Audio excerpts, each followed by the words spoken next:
Hi everybody, welcome to Country Cooking. Well, we're in my kitchen today. Mark's on the road, he's traveling down to Nova Scotia to visit relatives, and we decided, well, let's come up with a little thing of our own. And we were wondering, you know what, since movie theaters shut down in March, and we really don't know when they're coming back, like real movies, who's gonna win the Oscars and categories for next year? So we came up with some of our own. And we'll tell you what the best, the worst, what we think. All for 2020, coming up next.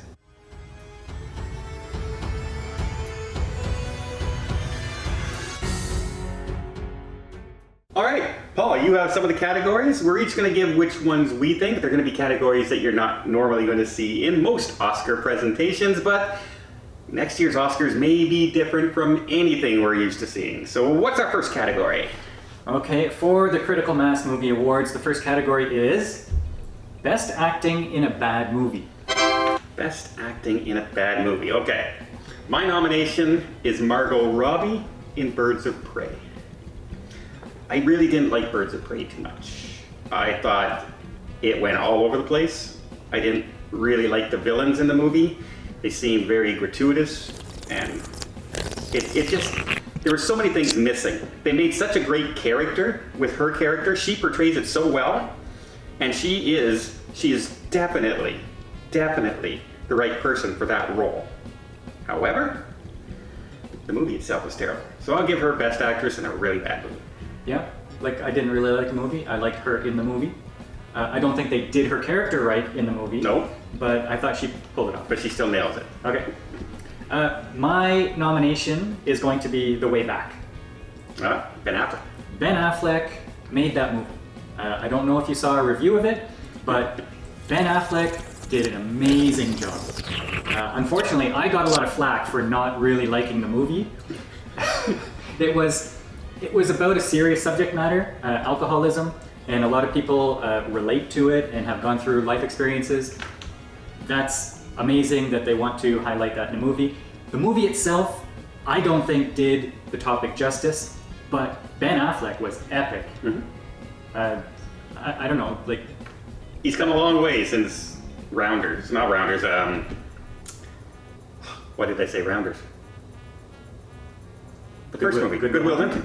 Yeah, like I saw him in with Sandra Bullock in Force of Nature. Yeah. He looked really amateurish in that movie. Yeah, well, you should see him with in that Geely movie. Yeah. So yeah, no, he was very good in that. Awesome. I agree. All right, Best Actor, Best Actress, not bad choices in bad movies. Mm-hmm. All right, what do you got for next category?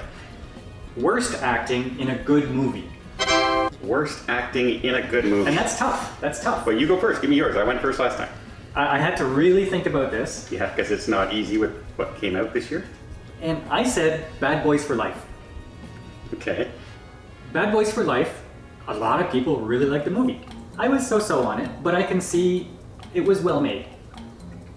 The acting, though, by Martin Lawrence was, I don't know, it was like, he was trying, I don't know if he was like too old man to pull off the role, and it just was cringy for me. And everything else about it was generic. Good movie, I wasn't sold on the acting. Okay. This is actually the last thing I put on my list because I had a hard time coming up with good movie. Because really Bad Boys for Life wasn't a good movie. But I think in our review you gave it good scores. It was action, and I like Will Smith, but as far as the story and the plot and the extra team members they tried to bring in, they were ridiculous. And I like Vanessa Hudgens, I like the people in this, but I totally agree, Martin Lawrence was my word. Like, he just phoned it in. He was there for the paycheck, and I do like my Martin Lawrence movies. I really do. So yeah, it was not like even the plot when they're it's the same plot over and over again in these movies. Oh, be careful! You're going to spill something in Mike's nice car. That's the third time in the third movie that they're talking about the same thing and doing the same thing. And we didn't need that. And the movie's 2 hours and 20 minutes long. But the category is in a good movie. I know, but there were a lot of bad movies last year. This year. So this is technically a good movie in a bad year because, It made lots of money. Yes. Okay. I think it's crazy that we both chose the same person in the same in movie. the same movie. That's very odd. All right, next category. Movie with the worst ending. Movie with the worst ending. I'm gonna harken back to Birds of Prey. That whole scene on the wharf at the end, and even I know the big fight scene at the end in the warehouse was supposed to like this big visual where the team's coming together, and they got the stunt coordinators from John Wick to be doing the fight scenes and everything. But it really wasn't great. There was some better scenes than that in these movies than that ending scene. And this whole chasing with the roller skates and the car and then ending up on the wharf and the way the villain died, it was bad. It just was bad. Bad writing, bad everything. Okay. I'm going to go with Fantasy Island. You didn't like the ending of Fantasy Island? Fantasy Island, you go through this whole movie where, unlike the television show, your nightmares come true. And we find out at the very end that the hero that we've been following along with through the whole movie, spoiler, is the actual bad guy. And it's like that. Like, there's no reason for this to happen. It's like, how do we end this movie with a twist? Well, let's do this. Well, that doesn't really make sense. Let's do it anyway.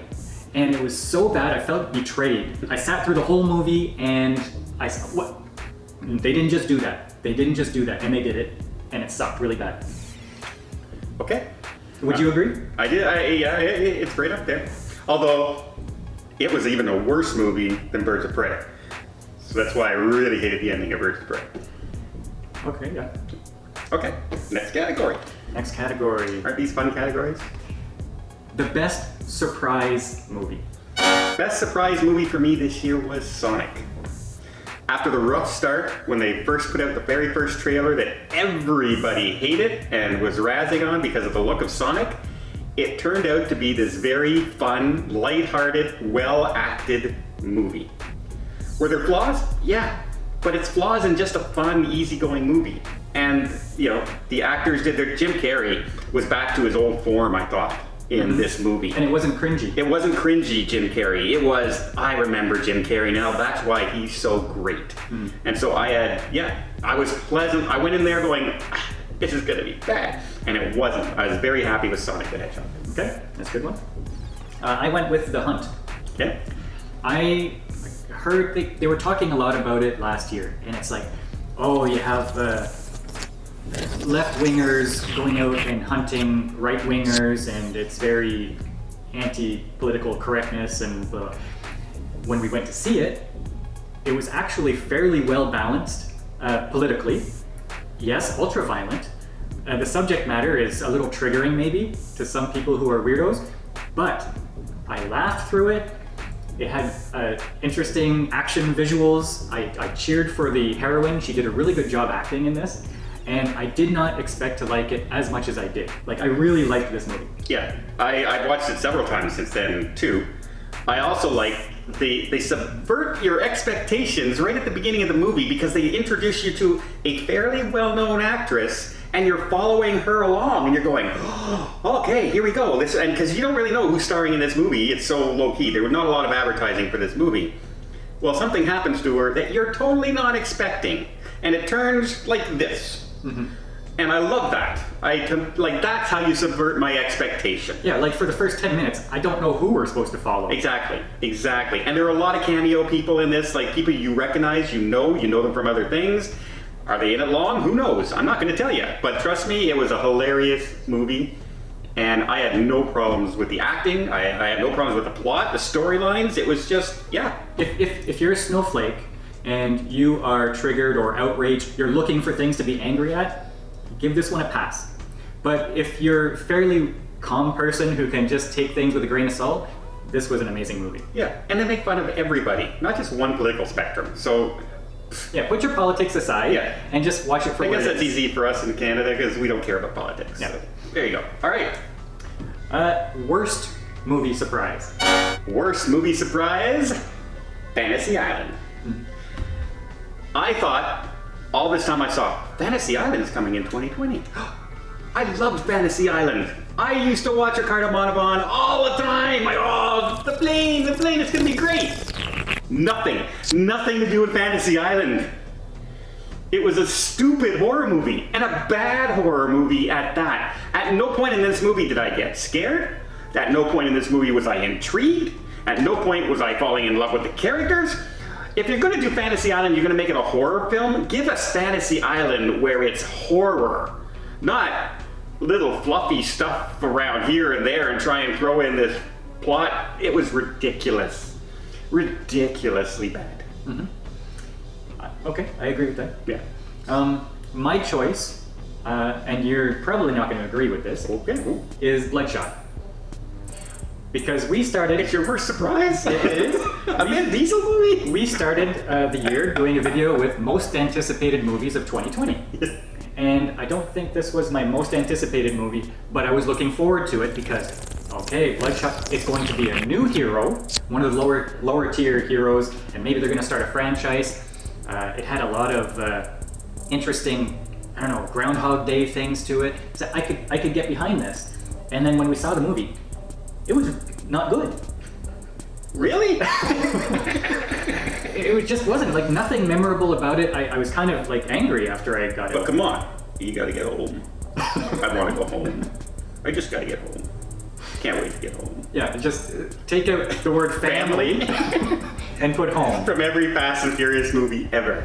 And because they said, I gotta get home at least 30 times in this movie. 30 times, at least. Yeah, the movie started off with this nice little SWAT team invasion clip, and just from there, and when your first 3 minutes of the movie is better than the rest of your movie, once you start knowing what the plot is, that's bad.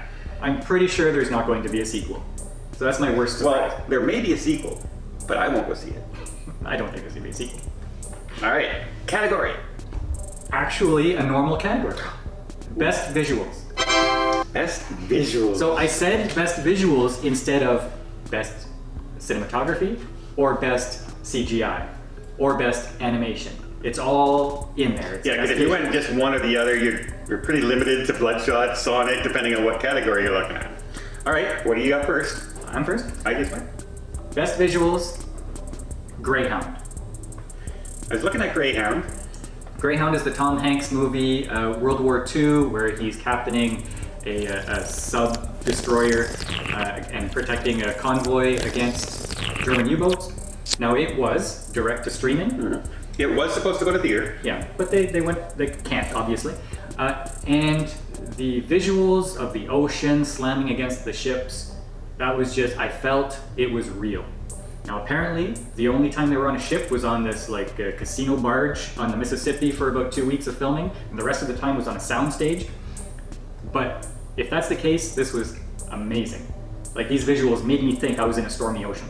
And it helped that the whole time they took place in a storm, basically, right? So you could have the gray and the fog and the mist. It makes it easier to do your visuals if you don't have precise, clear visuals, right? Because everything is hazy and wet. So, okay, I saw that. I actually looked at that and I said yes.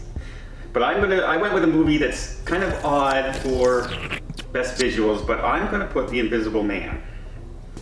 And the reason I did that is because they did the settings so well for a horror film. I did not expect to like this movie at all, and I really did enjoy it once I finally got to see it. You got to see it in theaters before I did. You went and reviewed it. Oh, okay. And I was stuck on a ship. Poor me. In a cruise ship. But yeah, I just the way they did everything, from throwing the blanket on the chair to the paint down to the suspense and the darkening, it was just right for a suspenseful thriller where you were tense all the time. It wasn't all jump scares everywhere. They used the settings and the film The and breath, the cold breath. Yeah. They used everything for atmosphere. And that's what I liked about the cinematography and the visuals of that movie. So that's So the visuals of something invisible. Awesome. which is hard to do.